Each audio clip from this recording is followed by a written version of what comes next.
રાજ્યમાં 2 દિવસ ગરમીમાંથી આંશિક રાહત, મહત્તમ તાપમાનમાં 2 થી 3 ડિગ્રીનો ઘટાડો.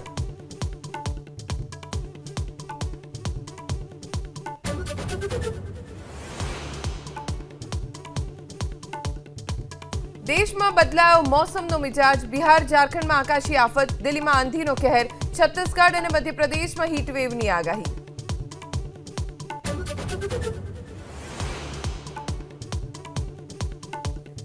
કેન્દ્રીય ગૃહમંત્રી અમિત શાહ 2 દિવસના મહારાષ્ટ્રના પ્રવાસે, રાયગઢ જિલ્લામાં યોજાનાર કાર્યક્રમમાં આપશે હાજરી.